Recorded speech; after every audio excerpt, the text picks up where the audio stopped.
ሰላም ጤና ይስጥልኝ የተወደዳችሁ የሮሃ ቤተሰቦች ይህ ልዩ መረጃችን ነው በዛሬ ልዩ መረጃችን የአማራ ፋኖ ብሔራዊ ኃይል ምስራቅ አማራ ምኒልክ እዚህ ህዝብ ግንኙነት ኃላፊ ፋኖ አበበ ፈንታው ጋር በወቅታዊ ጉዳይ ላይ በተለይም ደግሞ በትላንትናው ዕለት በነበረው የፓርላማ ውሎ ላይ እንደው አንዳንድ ጥያቄዎችን አንስተን ውይይት የምናደርግ ይሆናል እስከ ፕሮግራማችን ፍጻሜ ድረስ አብራችሁን ቆዩ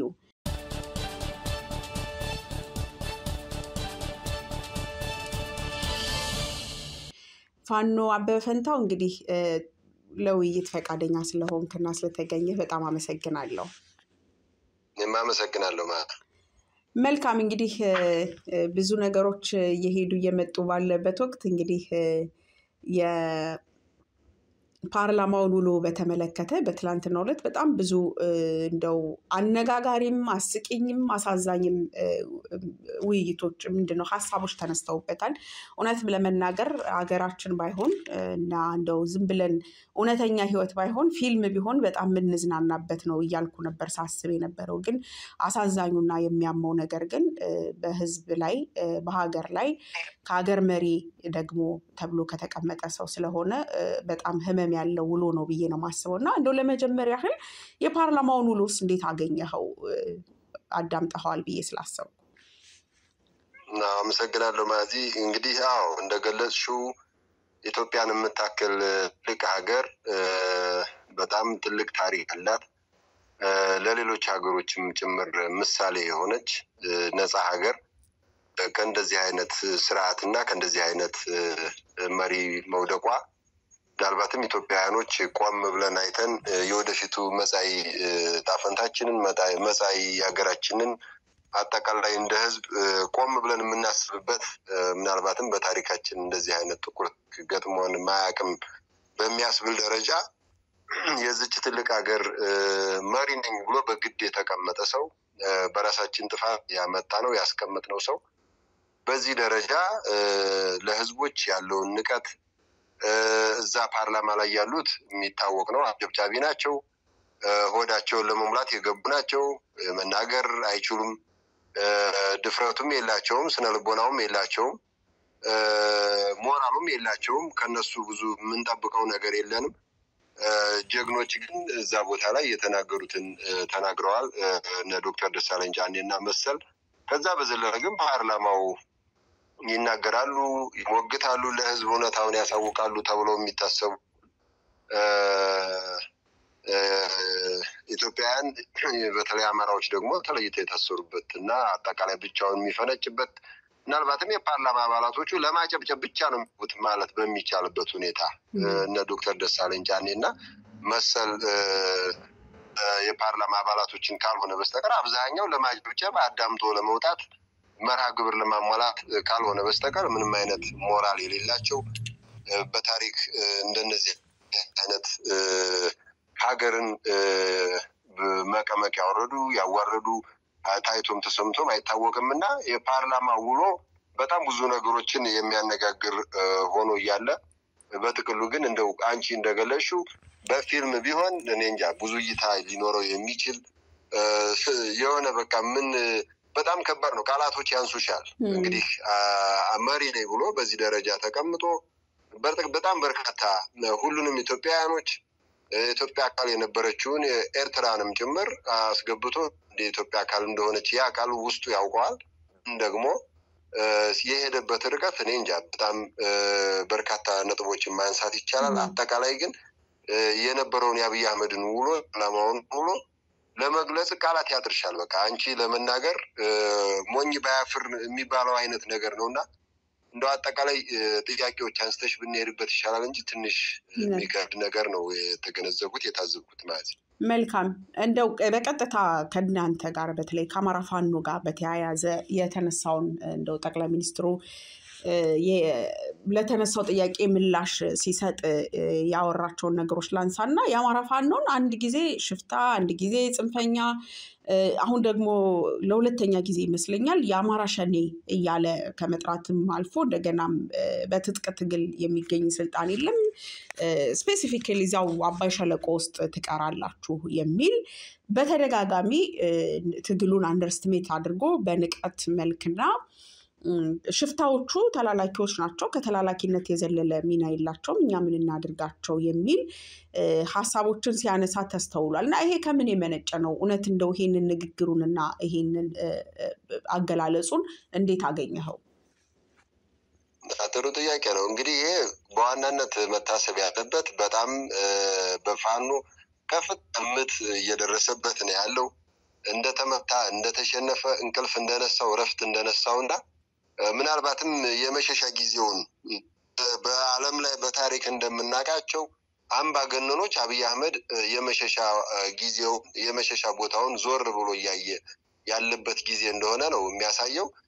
በፋኖ ትግል ምን ያክል እንደተሽመደመደ ይታወቃል እኮ ይታወቃል። እጅግ በጣም ዘመናዊ ጦር መሳሪያዎችን፣ ድሮን፣ በርካታ ሰራዊት በጣም እየመረዘ በጣም ከባድ የሚባል ጸረ አማራ ትርክቶችን ወደ አማራ መሬት እያስገባ ያለው እኮ በፋኖ ስለተሸነፈ እኮ። ፋኖማ እዛው አፍንጫው ስር እኮ ነው ያለው። አባይ ሸለቆ ሳይሆን እዛው አዲስ አበባ አፍንጫው ስር ነው ያለው። እድሜ ይስጠው፣ ወደፊት እናያለን። አብይ አህመድ እንዲያውም እንዲሞት አንፈልግም። በአይኑ አማራ አሸንፎ የሚኒሊክ ቤተ መንግስት ሲገባ ማየት አለበት አብይ አህመድ። እንደምናውቃቸው አምባገነኖች ቢያይ እዛው ፈርጥጦ የሚሄድበት መሸሻውን ስላዘጋጀ እዛ ባለበት ሀገር ሆኖ ፋኖ አሸንፎ 4 ኪሎ ቤተ መንግስት ሲገባ እንዲያ ይፈልጋለሁ እኔ በግሌ። ከዛ በዘለለ ግን በፋኖ ትግል የተሸነፈ መሆኑን እየተንኮታኮተ መሆኑን ዓለም እያየበት እኮ ነው። የራሱ ህዝብ ላይ ድሮን እየተጠቀመ እየጨፈጨፈ ያለ መንግስት ተብሎ እኮ መግለጫ ጭምር እየተሰጠበት ያለ እኮ ነው። በቅርቡ በአማራ ፋኖ ብሔራዊ ኃይል ሚኒሊክ እዝ እንኳን በጣም በርካታ ቀጠናዎችን በጣም በቁጥር በጣት የሚቆጠሩ ክፍለ ጦር ጭምር ያወደምንበት ከመከላከያ ከእዞች ጭምር የሰረዝንበትን ተጋድሎ አድርገናል እኮ። የኦሮሞ ብልጽግና ልዩ ኃይልን የመከላከያ ልብስ እያለበሰ እያመጣ እዚሁ ክልል ድረስ እኮ መጥቶ እየጨፈጨፈ ያለበት በፋኖ ትግል የተሸነፈበት ኢኮኖሚው የደቀቀበት የተሽመደመደበት አጠቃላይ በፋኖ እየደረሰበት ያለውን ሽንፈት ላልቀበል እየሄደ ያለበትን ርቀት ያሳወቀ እዛው ያሉ የፓርላማ አባላቶቹ ሳይቀር የራሱ ጓዶች ሳይቀር በሽንፈት እየሄዱ እንደሆነ የሚያስቀምጡት የመፍትሄ አቅጣጫ በሙሉ ውጤት አያመጣላቸው በጣም የተጨነቁበት ጊዜ ላይ እንደሆነ ያሉት ምንም ጥርጥር የለውም እኮ። እና ከዚህ ጋር ተያይዞ ፋኖን ሲጠቅስ ነበረ፣ ተላላኪ ሲል ነበር። ከአብይ አህመድ በላይ ተላላኪ የለም። አብይ አህመድ ተላላኪ ስለሆነ የሌሎች ሀገሮችን አጀንዳ ተሸክሞ የውክልና ጦርነት ለማድረግ እኮ በጣም በርካታ ጥረት እያደረገ እኮ ነው ያለው። ለኢትዮጵያ ቢያስብ ለኢትዮጵያ ሕዝብ ቢያስብ ጦርነት ውስጥ አይገባም ነበር። ከጦርነት ውጭ የሆነ መፍትሄ ነው ፋኖ አስቀምጦለት የነበረው። በሰላማዊ መንገድ ጥያቄውን መልስልን ነው። የአማራን ሕዝብ ጥያቄ መመለስ አይፈልግም በህይወት እያለ። እኛ ደግሞ አብይ አህመድ የሚመልሰው ጥያቄ የለንም። አብይ አህመድ የሚወስነው ዕጣ ፈንታ የለንም። ዕጣ ፈንታችንን ራሳችን የአማራ ፋኖ የአማራን ሕዝብ ዕጣ ፈንታ መወሰን የሚችልበትን ትግል ነው የጀመረው። በቅርብ ጊዜ ደግሞ ይህንን መወሰን የምንችልበት ጊዜ ይፈጠራል። በትግላችን ከፈጣሪ በታች በክንዳችን እናረጋግጠዋለን። እና አጠቃላይ ግን ፋኖ ለአማራ ህዝብ ህልውና ከፍ ሲል ደግሞ ከህልውናው ባሻገር ለኢትዮጵያውያን ዲሞክራሲያዊ ስርዓት ኢትዮጵያ ውስጥ እንዲገነባ ሁሉም ኢትዮጵያውያን ወደው ፈቅደው የመሰረቱት ስርዓተ መንግስት እንዲኖር በሰላም ወጥተው በሰላም የሚገቡበት ሀገር እንድትሆን የተቀማናትን ሀገራችን የሀገራችን ባለቤት እንድንሆን እሱ ምዕራፍ እንዲመጣ ኢትዮጵያውያኖች ቁጭ ብለን ከጦርነት ውጭ የሆነ መፍትሄ አስቀምጠን የሀገራችን ባለቤት የምንሆንበትን ዕጣ ፈንታ የምንወስንበትን ጊዜ የማምጣት ያን ምዕራፍ የማምጣት ትግልም ጭምር ነው። ስለዚህ ፋኖ ሀገራዊ የሆነ ዘመን ተሻጋሪ የሆነ ዓላማ ነው ያለው። ከጥንትም አሁንም እሱ ነው፣ ወደፊትም ይህንን ነው ሊያደርግ የሚችለው። ሊላላክ ሳይሆን ለህልውናው ነው የወጣው፣ ሀገሩን ብሎ ነው የወጣው። አብይ አህመድ ግን ለስልጣኑ ለዘረፋ እና ሌሎች ዓላማዎች አሉት። ምናልባትም እኮ የነ ዩናይትድ አረብ ኢሚራትስን አጀንዳ ተሸክሞ እኮ ነው እዚህ አማራ ክልል ላይ ጦርነት የከፈተው። ከኤርትራም ጋር እዋጋለሁ እያለ ያለው ምንም ይሄ ለፋኖም ለኢትዮጵያም ህዝብ እውነታው ተደብቆ አይደለምና ተላላኪው ፋኖ ሳይሆን አብይ አህመድና ብልጽግና ናቸው ተላላኪዎቹ። ይህን ደግሞ የኢትዮጵያ ህዝብ ጥንቅቅ አድርጎ ያውቃል። ወቅቱን ጠብቆ መፍትሄ ዘላቂ ነገር ይበጅለታልና አጠቃላይ ግን አብይ አህመድ በፋኖ ጋር ተያይዞ እንደዛ እየሆነ ያለው ረብጣ ቢሊዮን ዶላሮችን ፕሮጀክቶችን አጥፎ ሀገሪቱን ወደ ድህነት ወደ መቀመቅ አስገብቶ ሀገር ሽጦ ከክላሽ ጀምሮ እስከ ታንክና መድፍ ቢኤም እስከ ጀትና ድሮን ድረስ ተጠቅሞ ማሸነፍ ያልቻለውን ፋኖ በሽንፈት ጎዳና ላይ ስለወሰደው መቀመቅ ውስጥ ስላስገባ ነው። የዛ ህመም ስላለበት ብስጭት ስላለበት በአማራ ደግሞ መሸነፉ አከርካሪውን መመታቱ ደግሞ የበለጠ ስለሚያመው እሱን ነገር በፓርላማ መደበቅ ስላልቻለ ወደ መሳደብ ሌሎች ህዝቦችንም ጭምር በጅምላ ወደ መሳደብና ዲናይ ወደ ማድረግ ነው የገባው። ይሄ ከመሸነፉ የመጣ ነው። በአጠቃላይ ማዘ በጣም አመሰግናለሁ። ከዚሁ ሐሳብ ጋር ተያይዞ በጣም በተደጋጋሚ ሲናገር የነበረው ጠቅላይ ሚኒስትሩ በትጥቅ ትግል ስልጣን አይያዝም እኔን በዚህ አታስቆሙኝም እያለ ሲፎክር የነበረበትና በተለይ በግልጽ የአማራ ፋኖን መሆኑን በሚያመለክት መልኩ በትጥቅ ትግል ስልጣን አይያዝም ከስልጣናችን ወዴትም አታደርጉንም የትም አታሸንፉኝም አታስቆሙኝም የሚል ነገር ተናግሮ ነበር። ይሄን ነገር ሰምተዋል አበበ? አዎ ሰምቻለሁ፣ በደንብ አዳምጫለሁኝ። አጠቃላይ የኢትዮጵያን ታሪክ መለስ ብለን ካየን አብዛኛዎቹ መንግስታቶች በትጥቅ ትግል የመጡ ናቸው፣ በኃይል የመጡ ናቸው። በምርጫ የተመረጠ መንግስት የለም። በቅርብ ጊዜ በእኛ እድሜ እንኳን የደርግን ሌላው ታሪኩን ብናቅ በኃይል ነው የመጣው። ኢህአዴግም በትጥቅ ትግል ነው የመጣው። አብይ አህመድም ቢሆን በኢትዮጵያውያን ወጣቶች በህዝባዊ እምቢተኝነት በህዝባዊ አመጽ ያመጣነውን እድል ተጠቅሞ ተሸውደን ይሆናል መስሎን ለውጥ በመፈለጋችን አምነን የሰጠነውን እድል ተጠቅሞ እንጂ የመጣው በምርጫ የመጣ መንግስት እኮ አይደለም። የአብይ አህመድ ብልጽግና በጉልበት የመጣ መንግስት ነው። ስለዚህ እኛን እና አብይ አህመድን ወደዚህ ስተት ሰርተን ወደ ስልጣን ያመጣነው አሁንም በያዝነው የትጥቅ ትግል ደግሞ ይገረሰሳል ሳይወድ በግዱ። አሁንም ያለው ያ ነው። ገፍትረን የምንጥልበት አንዳንድ ቀሪዎች ስራዎችን ሰርተን ሙሉ ለሙሉ ብልጽግናን ከኢትዮጵያውያን ጫንቃ የምናወርድበትና እኛም እንደ አማራ ፋኖ የህዝባችንን ህልውና ማረጋገጥ የምንችልበት ጊዜ ቅርብ ነው፣ ሩቅ አይደለም። ስለዚህ በትጥቅ ትግልማ ድብን ብሎ ስልጣን ይያዛን ያያዋን እድሜ ይስጠው አይሙት ያልኩት እኔ ለዛ ነው። በግሌ ማየት አለበት ይሄን ፋኖ ሲያሸንፍ አማራ ሲያሸንፍ 4 ኪሎ ከሚኒሊክ ቤተ መንግስት ሲገባ እንዲያ እንፈልጋለን እምለው ለዛ ነው። በትጥቅ ትግል ድብን አድርገን ስርዓቱን እንደመስሰዋለን፣ የስልጣን ባለቤትም እንሆናለን። የስልጣን ባለቤት ስንሆን ደግሞ እንደተባለው ሁሉም ኢትዮጵያውያን ተነጋግረው በልካቸው የኢኮኖሚ ስልጣን የሀገራቸው ባለቤት የሚሆኑበትን ምዕራፍ እንፈጥራለን እንጂ በያዝነው የፖለቲካ ትጥቅ ትግል የአብይ አህመዱን የብልጽግና ስርዓት ደምስሰን የስልጣን ባለቤት እንሆናለን። መልሳችን ይሄ ነው። እሱ ላነሳው መልካም። ቅድም ያነሳቸው የፓርላማ አባል የተከበሩ ዶክተር ደሳለኝ ጫኔ ያነሱት ጥያቄ ነበረ ስለ ሰላም፣ ስለ ድርድር እና ከታጠቁ ኃይሎች ጋር ብለው በኦሮሚያ፣ በትግራይ፣ በአማራ ብለው ስም ጠርተው የታጣቂ ኃይሎችን ስም ጠርተው ድርድር ሰላም ያስፈልጋል፣ እስከ መቼ ነው ወጣቶችን እየገበርን የምንቀጥለው የሚል ጥያቄ ሲነሳለት ጠቅላይ ሚኒስትሩ በጣም በሚገርም ሁኔታ እኔ ለሰላም ዝግጁ ነኝ ሲል መመጻደቅ አሳይቷል። እኔና ጌታቸውን አብራችሁ ካያችሁን ስለ ሰላም እንዴት ጥያቄ ውስጥ ትገባላችሁ የሚል ነገር ነበረ ምላሽ የሰጠውና እንደኔ ሰላም ፈላጊ የለም፣ ከጫካ አምጥተን ስልጣን ሰጥተናቸዋል፣ ተቃዋሚዎቻችንን ስልጣን ሰጥተናል እያሉ እነ ጌታቸው ረዳን በስም እየጠሩ በአይምሯቸው ደግሞ እነ ብርሃኑ ነጋና እነ በለጠ ሞላን እያሰቡ ይመስለኛል እንዲህ አይነት የሰላምና የድርድር ጥያቄዎች በዚህ መልኩ ተመልሰዋል የሚል ነገር ነበር ያነሳውና እውነት ሰላም ማለት ድርድር ማለት የአብይን ጉርሻ ተቀብሎ መቀመጥና ጭራ ቆልፎ መቀመጥ ነው? የህዝብንስ ሐሳብ ወደ ጎን መተው ነው? እንደው ይሄን ሐሳብ እንዴት አየኸው አበበ? አመሰግናለሁ። ጥሩ ጥያቄ ነው። አብይ አህመድ በመሰረቱ ሰላም አያውቅም፣ ሰላምን አያውቀውም። ሲመጣም ጀምሮ እስከ አሁን እስካለበት ጊዜ ድረስ በጦርነት ነው።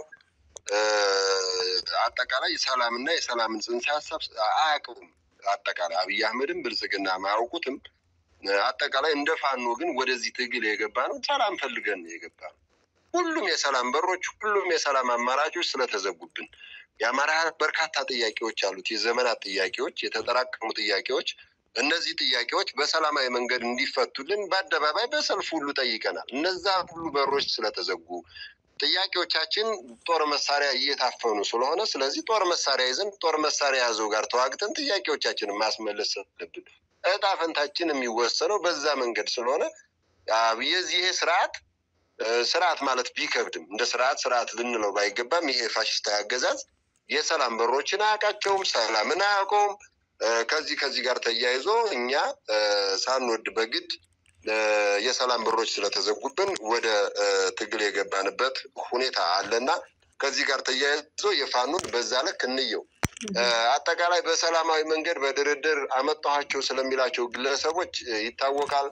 እንዲያውም ጥሩ ሰርቷል ብዬ የማስበው አንዳንድ በፓርቲ ስም የተደራጁ ሆዳሞችን ሰብስቦ ከጎኑ አድርጎ ለሚፈጽመው ጭፍጨፋ ህጋዊ ለማድረግ ለህጋዊነት ሲባል እንደነዚህ አይነት ሰዎችን እንደሰበሰበ እናውቃለን። የጠቀሻቸው አይነት ሰዎች እና ለምሳሌ ከአቶ ጌታቸው ረዳ ጋር ተያይዞ ያነሳው እጅግ በጣም ያሳዝናል። ጌታቸው ካለው አቅም ካሳለፈው ጊዜ ጋር ተያይዞ በተለይ በሰሜኑ ጦርነት በጣም ቁርጠኛ ሆኖ ለህዝቡ ታምኖ ያሳለፈውን ጊዜ የሚረሳ አይደለም። ላመነበት በተለይ ደግሞ የአማራ ክልል የአማራ ብልጽግና ሆዳም አመራሮች ከሚፈጽሙት ከአብይ አህመድ ጋር ተባብሮ ህዝባቸው ላይ ከሚፈጽሙት በደል ጋር ተያይዞ ጌታቸው ረዳ በሰሜኑ ጦርነት ያሳለፈው ያ ጊዜ እኔ እንጃ ማለት ምሳሌ ሊሆን የሚችል ነው። ከዛ ነገር ወጥቶ ዛሬ አብይ አህመድ ጋር መጥቶ ወደ ብልጽግና መቀላቀሉ ታዲያ ምኑ ላይ ነው የሚያስብል ነው፣ ያስጠይቃል። እውነት መርህ የለሽነት ነው። እውነቴን ነው። ጌታቸው ረዳ ከጌታቸው ረዳ እና ከትግራይ ህዝብ ጌታቸው በልጦበታል ማለት ነው። የትግራይ ህዝብ ቢበልጥበት ዛሬም በአቋሙ ጸንቶ ሁሉንም መንገዶች መሄድ ነበረበት። የኒዌይስ እሱ የራሱ መንገድ ነው። አጠቃላይ ግን መርህ የለሽነት ነው። ይሄን ሳላነሳ አላልፍም። ሆዳምነት ነው። እንዳየነው አብይ አህመድ ዳቦ ቁርሶ ሲያጎርሰው አይተናል ጌታቸው ረዳ። ይሄ ለጌታቸው ረዳ ሞት ነው። ከብልጽግና ጋር መቆሙ ሞት ነው። የስነ ልቦና የሞራል ሞት ነው። የሰው ልጅ ለሞራል ለክብር ለተለያዩ በጣም ትልቅ ለሚባሉ እሴቶች ይኖራል እና እነዛን ነገሮች ያውቃቸዋል። በጣም የተማረ የሚያውቅ ሊጠቅም የሚችል ነው በትክክለኛው መስመር ቢገባ። ከዛ ነገር ወጥቶ ያ ያሳለፈው መዓት ሁሉ ከዛ ሁሉ ነገር ወጥቶ ዛሬ ከትግራይ ህዝብ የራሱ ሆዱ በልጦበት ከአብይ አህመድ ጋር መሰለፉ እጅግ በጣም የሚያሳዝን በጣም የሚገርም ሁኔታ ነው። ይህንን ሳላነሳ ማለፍ አልችልም። አጠቃላይ ግን እነጌታቸውን ስለያዘ ብልጽግና የሰላም በሮችን ያውቃል፣ ይደራደራል ማለት አይደለም። ትክክለኛ ነገር ሊያመጣ የሚችለው እንደ ድርጅት እንደ ህዝብ ሲያከብር የህዝብ ወኪል ናቸው ተብሎ የሚታሰቡ ድርጅቶች በሰላም በመነጋገር ዘላቂ ሰላም ማምጣት ሲችል ነው እንጂ ግለሰቦችን እየነጠለ በረብጣ ሀገሪቱም እየሸጠ በሚያገኘው ዶላር እያማለለ ገንዘብ እየከፈለ ባመጣቸው ሰዎች የሆነ ህዝብ ሊወከል አይችልም እና ይሄ አጠቃላይ እየሄደበት ያለውን አጥፊ መንገድ መሸፋፈኛ የጥፋት ተልእኮውን ዘር ማጥፋቱን ልጅ በህጋዊነት ሽፋን የህጋዊነት ሽፋን ለመስጠት ህጋዊ ማዕቀፍ እንዲኖረው ለማድረግ እየሄደበት ያለው ርቀት ነው። አጠቃላይ ግን ከተነሳው አንጻር ብልጽግና የሰላም በሮችን ድርድርን በዚህ መግለጽ ይቻላል ማለት አይደለም። ከሸኔም ጋር አያይዞ ያነሳዋል። የአማራ ሸኔ እያለ የሚጠቅሰው ነገር አለ። ሸኔ ራሱ አብይ አህመድ ነው፣ ሌላ አይደለም። 4 ኪሎ ሸኔ ያለ እዛ ኦሮሚያ ውስጥ ተደብቆ ደግሞ አማራን በመጨፍጨፍ የሚረካ ደም የሚጠጣ ኃይል አለ። ያ ኃይል ራሱ አብይ አህመድ ነው። ፋኖ ግን ከዛ ውጭ ነው።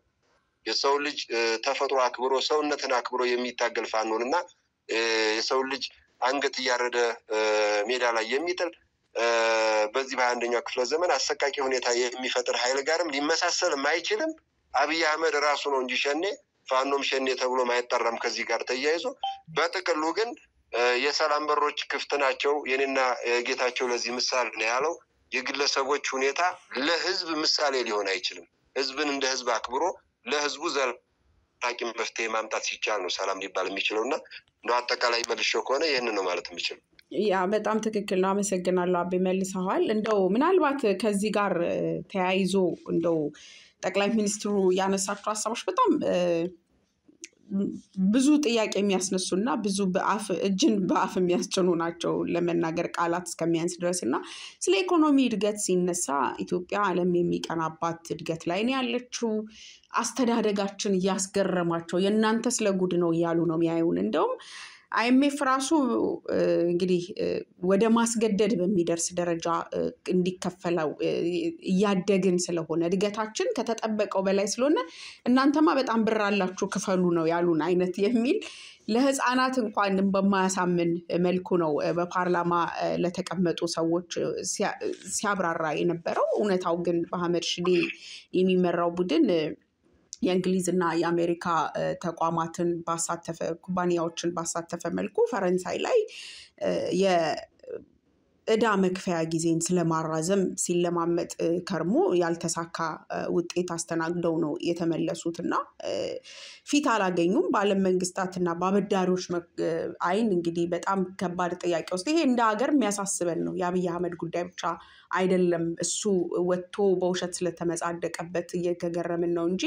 አገራችን በኢኮኖሚው ዘርፍ በቀመቅ ውስጥ እየወረድን እንደሆነ በግልጽ የሚታይ ስለሆነ ለሁላችን ስጋት የሆነውን ጉዳይ ግን በጣም ስላደግንና በጣም ብር ስላለን ልክ ያበደረ ሰው በጣም ብር አለ ከዚህ ብር ላይ ከፈለኝ እንጂ አለኝ አይነት ስሜት ነው ሲገልጽ የነበረውና ይሄ እንግዲህ ለማን ነው እኔ በጣም እንደው ይሄንን አንስተህ እንድታወራው ሳይሆን ለማን ነው? ለህዝብ ከሆነ ህዝቡ እየኖረው ነው በተግባር የዓለም መንግስታት በሚገባ መልኩ እያዩት ነው። እንደነገርኩ በዚህ ደረጃ ስለ ዕዳቸው ጥያቄ ውስጥ ያስገቡት ነው ከአበዳሪዎቹ ጭምርና ይሄ ሐሳብ ይሄ ማስመሰልና ይሄ የህፃን ልጅ የሚመስል ነጭ ውሸት ለማን ነው? ተደራሹ ማን ነው? ማን ነው አድረስ ሊያደርግ የፈለገው የሚለው ነገር በጣም ስላስገረመኝ ነው ወደ አንተ ጥያቄውን ያነሳሁት አበበ። ነው ልክ ነሽ። በጣም የሚያስገርም ነው። ዓለም አቀፉ ማህበረሰብ ያውቀዋል፣ አበዳሪዎቹም ያውቁታል። እውነቱን እንዳልሽው ክፈል እየተባለ የመክፈል አቅም የለውም። ሀገር ሽጦ የሚችለውን ያክል የሀገራችንን የኢኮኖሚ ሁኔታ ያደቀቀበት ሁኔታ ነው ያለው። እንዳልኩሽ ቅድም ስናነሳው እንደነበረው ሰላምም አለ ነው እያለ ያለው፣ ኢኮኖሚም ከፍ ብሏል አድጓል፣ ሀብታም ነን ነው እያለ ያለው እና ይሄ ራሱን ሊያታልል ካልሆነ በስተቀር አምባገነን ነው ጊዜው እስከሚያልቅ ድረስ እስካለ ዋሽቼ ልኑር። አንዳንድ ጊዜ ህፃን ነው፣ ያው ህፃን ነው አስተሳሰቡም ሁሉ ነገሩም ከህፃን ልጅ የሚጠበቅ ነገር ነው እያደረገ ያለው። አሁንም እንደዛ ራሱን እያታለለ ነው። የኢትዮጵያ ህዝብ በጣም ነቅቷል። ሪሞት የሚባለው ኤሪያ ጭምር አብይ አህመድ ምን አይነት ሰው ነው ቢባል ሁሉም ተመሳሳይ ሀሳብ ነው መግለጽ የሚችለው። በጣም የሀገር ጸር እንደሆነ፣ ሀገር አፍራሽ እንደሆነ፣ ኢትዮጵያን ወደ ድህነት እንዳስገባ፣ ኢትዮጵያውያንን አጀንዳ እየቀያየረ ሀሳብ እየቀያየረ እርስ በርስ እያጨፋጨፈ አሁንም ደግሞ ሌላ ጦርነት እየጎሰመ እንደሆነ ማንኛውም ሪሞት ኤሪያ በጣም ገጠር የሚባል የኢትዮጵያ አካባቢ የሚኖር ኢትዮጵያ ህዝብ ይመልሰዋል። ስለዚህ ይሄ ሰውዬ ራሱን እያታለለ ያለው እድሜ ዘመኑን እስከሚያልቅለት እስከሚገረሰስ እስከሚደመሰስ እና እንደምናውቃቸው አምባገነኖች ወይ ኳሌታውን እስከሚያዝ ነው ወይ ደግሞ ፈርጥጦ የትም እስከሚሄድ ጊዜ ድረስ ነው እና በዚህ ማንንም ማታለል አይችልም። አፍሪካውያኖች የሚቀኑበት መንግስት ነው ያለኝ ሲል ነበረ። ዲፕሎማሲው የተበላሸ ነው፣ ኢኮኖሚው የተበላሸ ነው፣ የደቀቀ ነው። የአፍሪካ መዲና አዲስ አበባ እንኳን ትላልቅ ዓለም አቀፍ ተቋማቶች መቀመጫ ነች። እነዛ ተቋማቶች የት ነው እየተቀመጡ ያሉት? ኬንያ ናይሮቢ፣ የተለያየ አካባቢ ነው እየተቀመጡ ያሉት፣ በተለይ ኬንያ። ስለዚህ ባለበት ሁኔታ ማን ነው በአብይ አህመድ የሚቀናው? የሁሉም ጥቁር ህዝቦች ምሳሌ የሆነች ኢትዮጵያ ወዳልተፈለገ ነገር እየገባች እንደሆነ እየታየ ያለበት ሁኔታ ነው ያለው። ታዲያ የሚቀኑበት ከሆነ በሐሰት አባይ ግድብ ሳይመረቅ አስመረቅኩ ሲል ስራው ሳያልቅ ለታለመለት ዓላማ ሳይውል የጠነሰሱት በህይወት ያሉትም በህይወት የሉትም የቀደምት መሪዎቿም ቀደምት ባለሙያዎችም ጭምር ከታሰበለት ዓላማ ውጭ ከተቀመጠው ዓላማ ውጭ አባይን አስመረቅኩ ባለበት ጊዜ እንኳ የመጣለት አፍሪካዊ መሪ እኮ የለም። እዛው ጎረቤት ላይ እንደሱ ተመሳሳይ ስራ የሚሰሩት ብቅ ብለው ያዩት አሉ። ከዛ ውጭም በመጡለት ታዲያ ባስመረቁለት የትላልቅ የአፍሪካ ሀገር መሪዎች ኢትዮጵያ ድረስ በመጡ አዲስ አበባ በመጡለት ታዲያ የሚቀናበት መንግስት የሚታፈርበት ነው። አብይ አህመድ ማፈሪያ ነው። ይህን ደግሞ ያውቃል። ስለዚህ የመውረጃ የውርደት ጊዜው አጠቃላይ ከኢትዮጵያ ጫንቃ የሚወርድበት ጊዜ እስከሚደርስ ድረስ ራሱን እያታለለ እያጭበረበረ በሐሰት ፕሮፓጋንዳ ውሸት ሲደጋገም እውነት ይሆናል በሚለው ፕሮፓጋንዳ ስልቱ ራሱን እያታለለ ያለበት ሁኔታ ነው እንጂ ያለው የሚቀናበት ወራዳ አገዛዝና ዓለም በጥቁር መዝገብ የመዘገበው እጅግ አረመኔ ከሚባሉ የራሳቸውን ህዝብ ወልደው ከሚበሉ ስርዓቶች ሁሉ የሚጠቀስ እንጂ ማንም በኢኮኖሚው ወይም በሰላሙ የሚቀናበት ሳይሆን የሚያፍርበት አገዛዝ ነው አብይ አህመድ አገዛዝና እውነታው ይሄ ነው። ማዛ በጣም አመሰግናለሁ። እንደው መነሳት አለበት ብዬ ሌላው ማስበው ጉዳይ ከኤርትራ ጋር ያለውን ጉዳይ አሁንም የዶክተር ደሳለኝ ጫኔን ሀሳብ ነው መጥቀስ የምፈልገው። በሰጥቶ መቀበል ላይ የተመሰረተ በተለይ የባህር በርን ጉዳይ በተመለከተ የወደብን ጥያቄን በተመለከተ በተለየ ሁኔታ እሳቸው የኢትዮጵያ የሀገር ፍቅር ስላለባቸው ነው እውነት ኢትዮጵያን በጣም ተንሰፍስፈው ስለሚወዱ ነው እንደዚህ በፉከራ ሲደነፉ የነበረው ወይ የሚል ጥያቄ አይምሮዬ ላይ መጥቷል። ምክንያቱም እሳቸው ዶክተር ደሳለኝ ያነሱት በሰጥቶ መቀበል ላይ የተመሰረተ የዓለምን ሕግ ባከበረ መልኩ ኢትዮጵያን ተጠቃሚ ማድረግ ያስፈልጋል፣ በሰላማዊ መንገድ መፈታት አለበት፣ ለሌላ ዙር ጦርነት መዘጋጀት የለብንም፣ እንዲህ አይነት ነገሮች አጀንዳ ለማስቀየር አገር ውስጥ ያለውን አለመረጋጋት ለማስቀየር የሚመጣ ነው ወደ ጦርነት ጉሰማ መሄድ የሚል ነገር አንስተዋል። እና አበበ እዚህ ጋር ሁለት ነገሮችን ነው ማየት የቻልኩት። የመጀመሪያው ፉከራውና ድንፋታው ከምንድን ነው እንደው ምን ለማድረግ ነው? እውነት ይሄ የሀገር ፍቅር ነው ወይ የሚል ጥያቄ አለኝ። ሁለተኛ እንደ ህዝብስ የኤርትራን ህዝብ በዛ ደረጃ በአመት 3 ሚሊዮን ቁጥር እንጨምራለን እኛ በአመት ትልቅ ሀገር ነን የሚለውን ለመግለጽ በአመት አንድ ኤርትራ እየጨመርን ነው የምንሄደው ማለት ህዝቡን አሁንም የኤርትራን ህዝብም የኢትዮጵያን ህዝብም ለማስፈጀትና ለማፋጀት የተለኮሰ ነገር ነው ወይ? በቃ ከጀመርን ጦርነት አንሸነፍም እየተባለ የተፎከረበትን መድረክ ሳይ እንደ ህዝብ በጣም ስጋት የሚገባ ነገር አይደለም ወይ የሚሉትን ሁለት ነገሮች ነው እንደው እንድታያቸው የፈለኩት። ጥሩ ማዚ እንደው አሁን እኔ ከትግሉ ሜዳ ላይ ያሉ አንዳንድ እውነታዎችን ልንገርሽ ከኤርትራ ጋር ተያይዞ በመሰረታዊነት ወደቡ ያለው ወገን ጋር ነው፣ ጥላት ጋር አይደለም ያለው። የኤርትራ ህዝብ ወገናችን ነው፣ ህዝባችን ነው። በመሪዎች ያለፈ ነገር ተፈጥሯል። ያ የተፈጠረው ነገር ግን ዘላለም ተነክሰነው ልንኖር አንችልም። ወደ ሰላም እንመጣለን። ወደ ሰላም መምጫ በሩ ደግሞ የአብይ አህመድ እና የብልጽግና አገዛዝ አይደለም። ስለዚህ በመሰረታዊነት አሰብ ወደብ ያለው ወገን ላይ እንጂ ጠላት ላይ አይደለም። ጦርነት ውስጥ የሚያስገባ ነገር የለም። ብዙ ጓዶቻችን እየጠቀሱት እንዳለው በሰላማዊ መንገድ በሰጥቶ መቀበል ኢትዮጵያም ያላትን ኤርትራም ያላትን አንድ ናቸው። ምንም የሚለያቸው ነገር የለም። ምናልባት ሉዓላዊት ሀገር ሆና እየኖረች ነው። ያ ጋር የሚጋጭ ነገር የለም። በሰላማዊ መንገድ መፍታት ይቻላል። እውነታው በመሰረታዊነት እውነታው ይሄ ነው።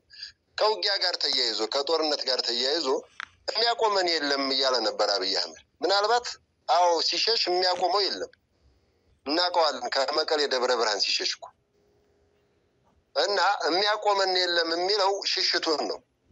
ፍርጠጣውን አሁን የሚደርስበት የለም አብይ አህመድንም የእሱን ዙፋን ጠባቂ ሰራዊትም በሽሽት የሚያክለው የለም። የሚያቆመን የለም የሚለው ከዛ አንጻር ነው። ይህንን አቅሙን ስለሚያውቅ በድንፋታ በፕሮፓጋንዳ ኤርትራን ሂጄ እወጋለሁ፣ አሸንፋለሁ።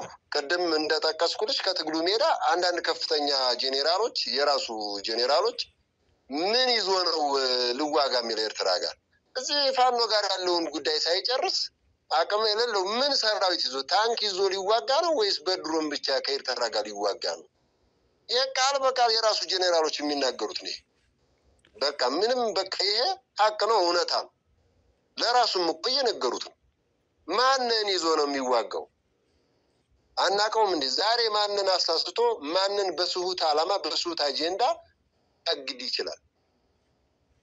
አይችልም። በቃ አለፈ። ዋንስ በቃ አንድ የተሸውደናል፣ ድጋሚ ልንሸወድ አንችልም። እንኳን በሰላማዊ መንገድ በውይይት በድርድር የሚመጣ ያሰብ ወደብ መጠቀም እየተቻለ በሰላማዊ መንገድ ለምን ጦርነት ውስጥ ያለ ጦርነት መኖር ስለማይችል አብይ አህመድ ብዙ ጦርነቶችን እያደረገ መጥቷል። አጠቃላይ ደግሞ አሁንም ሌላ ጦርነት ለማድረግ ዝግጅት እያደረገ ያለበት ሁኔታ ነው ያለው። ግን ቀደም እንደነገርኩሽ የራሱ ጄኔራሎች ጭምር በምን አቅሙ ነው ከኤርትራ ጋር ልዋጋ የሚለው በማንኛው ሰራዊት እያሉ ያሉበት ሁኔታ ነው ያለው። አንደኛ እግረኛ የለው፣ ሁለተኛ ቢኖረውም ጦርነት የተሰለቸ ኃይል እኮ ነው። ክላሽ የያዘውን ፋኖ መዋጋት ሳይችል ሆነ የታጠቀ ኃይል ጋር ልዋጋ የሚል አይችልም። የሚያቆመን የለም ያለው ለመሸሽ ነው፣ በቃ ለሌላ አይደለም፣ ሊያሸንፍ አይደለም። ሲጀመርም አይሞክረውም፣ ከሞከረውም ውጤቱን ያውቀዋል። ስለዚህ አንዱ ነገር ዶክተር ደሳለኝ ጫኔ እንዳለው የውስጥ ችግሩን ወደብ ለሀገሬ ላመጣ ኢትዮጵያን እንደ አብይ አህመድ የሚጠላ የለም። በጣም እርግጠኛ ሆኖ መናገር ይቻላል። ኢትዮጵያን እንደ አብይ አህመድ ከፊትም ጠላት የለም፣ አሁንም ኢትዮጵያን እንደ አብይ አህመድ የሚጠላ የለም፣ ወደፊትም አይፈጠርም። እርግጠኛ ሆኜ መናገር ይችላል። ስለዚህ ለኢትዮጵያና ለኢትዮጵያውያን ብሎ አይደለም የራሱን ስልጣን ለማራዘም ምናልባትም አሁንም እንደባለፈው የተሳሳተ አጀንዳ ሰጥቼ ከጀርባ ያሰልፈዋለሁኝ ለሀገሬ ወደብ ላመጣ ነው።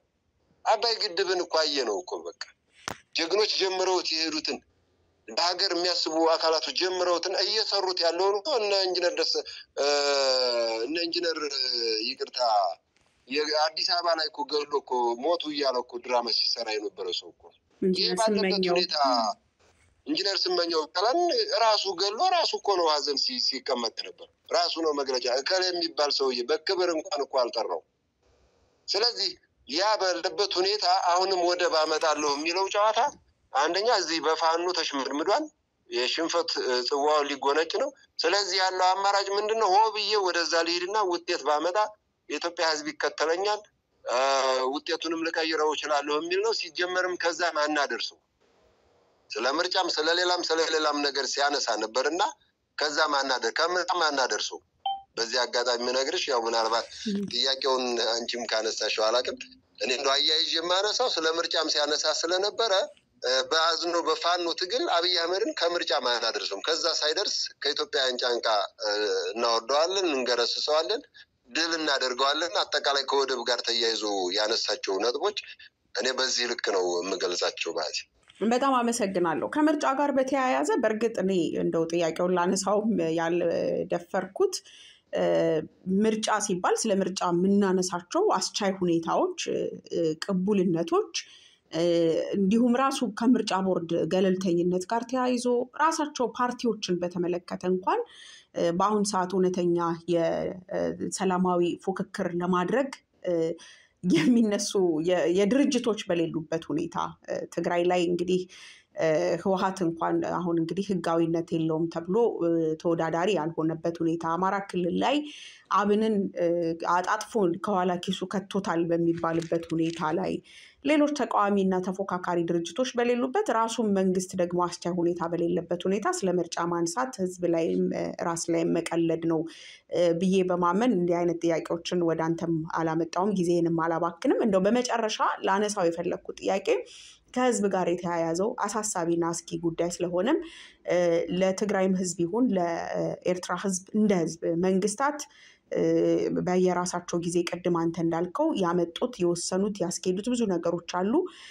በጥሩ ቋንቋ ገልጸዋል። ያንን ተነቅሰ ነው አንቀርም። እንደ ህዝብ ግን የትግራይን ህዝብ በተመለከተ በአሳፋሪ ሁኔታ ከልመና ጋር ከስንዴ ጋር እያያያዘ የተናገረበት 30 ዓመት አገር ገዝታችሁ ምን የሚያደርጋችሁት ነገር የለም ወደሚል ነገር የሄደበት ህዝቡ ላይ በሚመስል መልኩ በቀጥታ ያነጣጠረ ንግግሮችን ያደረገበት የኤርትራን ህዝብም እንደዚሁ በቁጥር እያነጻጸረ ህዝብን ለማስፈጀት የሚሄድበት ርቀት ስላለ ከፖለቲካ ልዩነቶች እንደዚሁም ደግሞ ከሚነሱ ጥያቄዎች አንጻር ህዝቡ ለህዝቡ መተላለፍ ያለበት መልእክት ስላለ እንደ አንድ የአማራ ፋኖ ይሄንን መልእክት እንድታስተላልፍ ነው ላነሳ የወደድኩት። አመሰግናለሁ። ማለት አጠቃላይ አብይ አህመድ ህዝብ ያከበረ እንዴት እንደሚከበር ህዝብ ማለት ጽንሰ ሐሳቡን ማያውቀውም። እኔ እንደው እዚህ ቦታ ላይ ቀደምም ስልሽ እንደነበረው ቃላት ያጥረኛል። እኔ ብዙ ፓርላማው ላይ ባደረጋቸው ንግግሮች እንዴት ልመልስለት እንደምችል 30 ዓመት ገዝታችሁ ምንም አላደረጋችሁም ሌላም ነገር ሲባል ነበር። አሁን በኢህአዴግ ዘመን ምን ጥፋቶች ነበሩ፣ ምን ልማቶች ነበሩ ይታወቃል እኮ። ቢያልፍም እኮ እናውቀዋለን። ምን ነበር ኢህአዴግ የሰራቸው ልማቶች እኮ አብይ አህመድ ነው በድሮን እያጠፋ ያለው ዛሬ። ጤና ጣቢያ፣ ግብርና፣ ትምህርት ቤት፣ ዩኒቨርሲቲዎች ሳይቀሩ እኮ የመከላከያ ካምፕ እኮ ናቸው። የእሱ ዙፋን ጠባቂ ሰራዊት ካምፕ እኮ ነው። በሁሉም የአማራ ክልል አካባቢዎች ዩኒቨርሲቲዎችን ቼክ ማድረግ ይቻላል። ወልዲያ ዩኒቨርሲቲን ቼክ ማድረግ ይቻላል። መዓዛ በዚህ ሰዓት የግቢው የሆነ ፓርት የመከላከያ ካምፕ ነው። በዚህ ሰዓት ምናልባትም ማወቅ አለባቸው እንደ ጋዜጠኛ እንደ ሚዲያ ባለሙያ ወልዲያ ዩኒቨርሲቲን፣ ሌሎች ዩኒቨርሲቲዎችን ማየት ይቻላል። የመከላከያ ካምፕ ናቸው። በዚህ ሰዓት የፌዴራል ፖሊስ መከላከያ እያለ ራሱን የሚጠራው አካል ካምፕ ናቸው እና በዘመነ ኢህአዴግ የተሰሩ ልማቶችን አብይ አህመድ ማንቋሸሽ አይችልም፣ አያውቃቸውማ። በዛ ሰዓት የተሰሩ ልማቶችን ዛሬ እሱ በጠንክና በመድፍ በድሮን በጀት እያወደመ ነው ያለው። በቅርቡ እኮ ጤና ጣቢያ እኮ በድሮን መጥቷል እኮ። ታዲያ ይሄ ሰው ነው እንዴ በ30 ዓመት የተሰሩ ልማቶችን ሊያጣጥል የሚችለው? ጥፋቶቹ በዛም ዘመን የነበሩ በአሁን ዘመንም የነበሩ ህዝብ በአደባባይ የሚያውቃቸው ስለሆኑ ስለዛ ብዙ ማለት አልችልም።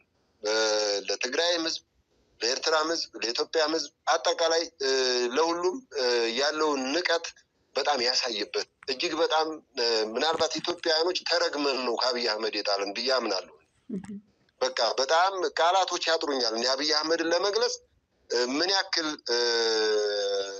ጸያፍ የሆኑ ቃላቶችን ለህዝብ ነው። ለዛው ምናልባት ከትግራይ ህዝብ ጋር ተያይዞ ህወሓትን መናገር ይቻላል። የትግራይ ህዝብ መናገር ግን በጣም ውርደት ነው፣ በጣም ውርደት ነው።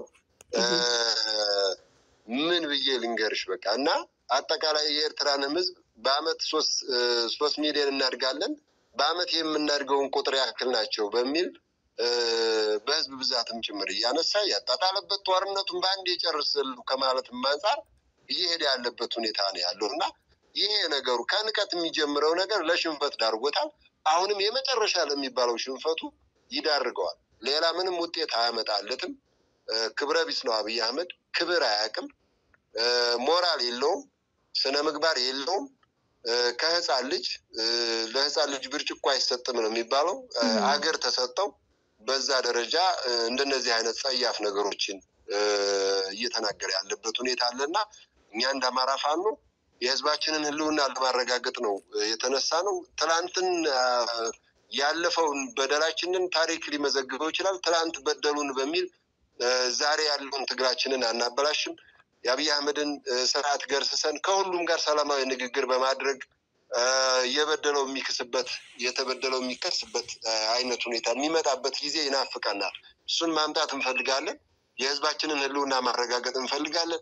ይህንን ደግሞ ማረጋገጥ የምንችለው በመከባበር፣ በመዋደድ፣ በሰጥቶ መቀበል በዛ መንገድ እንጂ በእንደዚህ አይነት ጭፍንና ህዝብን ያላከበሩ አካሄዶች ለውጥ እንደማይመጣ በደንብ አድርገን እንገነዘባለን። ሩት ኮዝ አናላይሲስ በደንብ አድርገን ሰርተን ለጊዜ የሚሰጠውን ለጊዜ አሁን የምንሰራውን አሁን ወደፊት የሚሰራውን ወደፊት እንሰራለን ብለን ከፋፍለን አስቀምጠን በዛ ደረጃ ትግላችንን እየመራን በትክክለኛው ሀዲድ ህዝባችንን ህልውና ማረጋገጥ በምንችልበት መንገድ እየሄድን ያለ ነው። ከዚህ ጋር ተያይዞ እንደነገርኩሽ ቃላቶች ስላጠሩኝ ብዙ ማለት አልቻልኩም። ምናልባት በህዝብ ስም የተደራጁ ህወሓትን፣ ሻዕቢያን መናገር ይቻላል።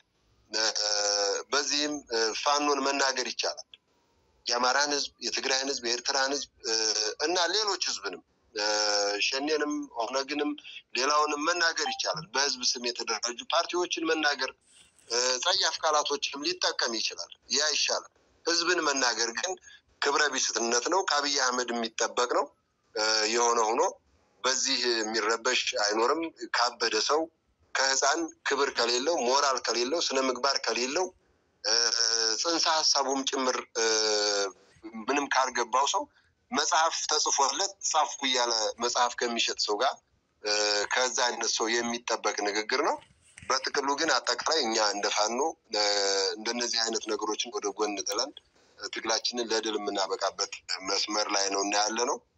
በጥቅሉ የፓርላማውና መሰል ሁኔታዎች ጋር ተያይዞ ያለው ነገር ይህንን ይመስላል። መዓዛ ከልብ አመሰግናለሁ ፋኖ አበበ ፈንታው ለነበረን ጊዜም ለአነሳቸው ሀሳቦችም ጭምር። እኔም አመሰግናለሁ መዓዛ። አድማጭ ተመልካቾቻችን የዛሬ ልዩ መረጃችን ይህን ይመስል ነበር። በሌላ ጊዜ በሌላ አጀንዳና ከሌላ እንግዳ ጋር እስከምንገናኝ ድረስ በያላችሁበት ሰላም